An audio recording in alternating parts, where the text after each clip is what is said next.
रास बिहारी लाल की जय। श्री राधे रानी सरकार की जय। ब्रह्म में ढूंढ्यो पुराणन वेदन, वेद सुन्यो चित चौगुनो चायन। देखो सुनो नाम कहूँ कि कहूँ, वह कैसो स्वरूप है सुभायन। उस पूर्ण ब्रह्म भगवान श्री कृष्ण को खोजते खोजते गोपी राधा जी के पास पहुंची। राधा जी से पूछा कि आपके पास कन्हैया थे, वो कहाँ गए?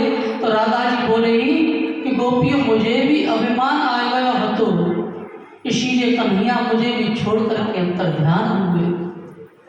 वे सब की सब राधा जी पूछ रही हैं, ढूंढ रही हैं कन्हैया को।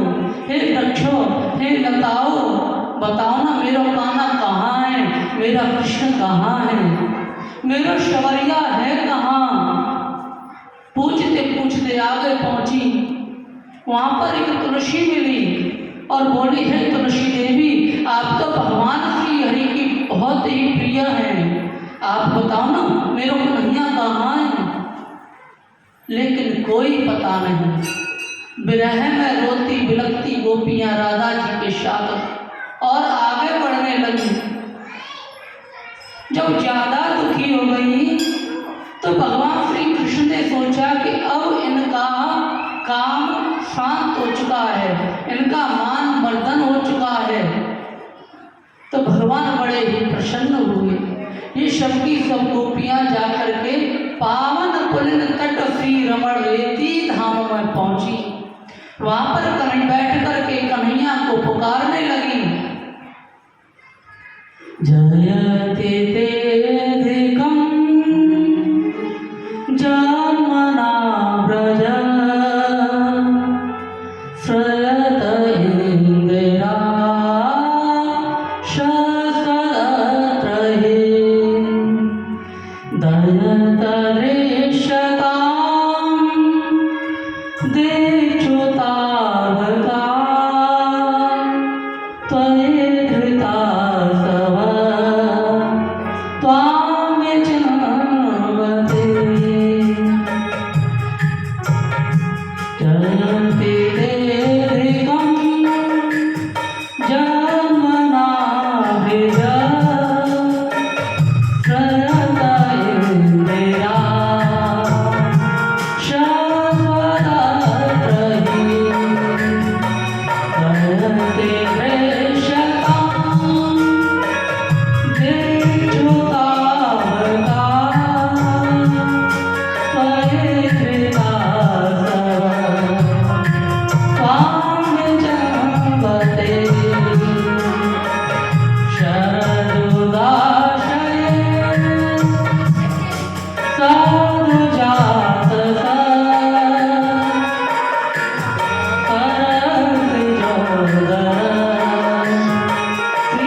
भगवान मंद मंद मुस्कुरा रहे थे।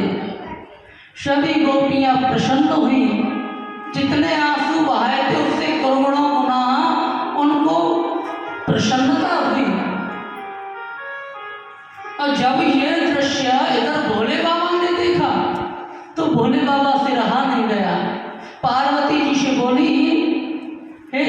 देखो मैं भगवान श्री कृष्ण के रास में जाना चाहता हूँ। तो पार्वती जी बोली कि आप तो नाथ वहां जाओगे कैसे, वहां तो पुरुषों का कोई अलाउ है ही नहीं, वहां तो केवल स्त्रियां ही स्त्रियां हैं, आप वहां कैसे जाओगे। तो शंकर बाबा बोले हे देवी आप मुझे सुंदर स्त्री बना दो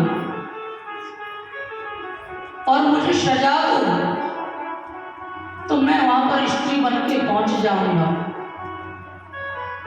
लगा के बिंदिया पहन के साड़ी चाल चले मतवाली, यानी कि सुंदर सी साड़ी पहनी और बिंदिया लगाकर सीधे ही पावन धाम रमण रेती में पहुंचे।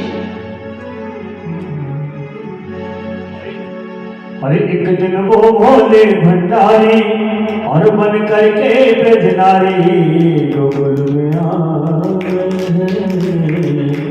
के ब्रज में आ गए।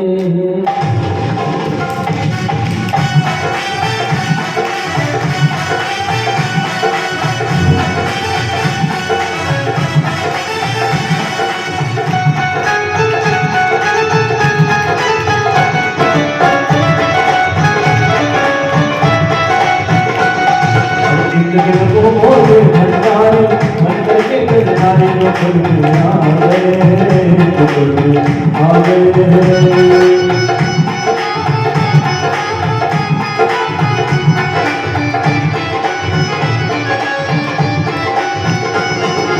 पार्वती जी बना के हारी, पार्वती जी बना के हारी।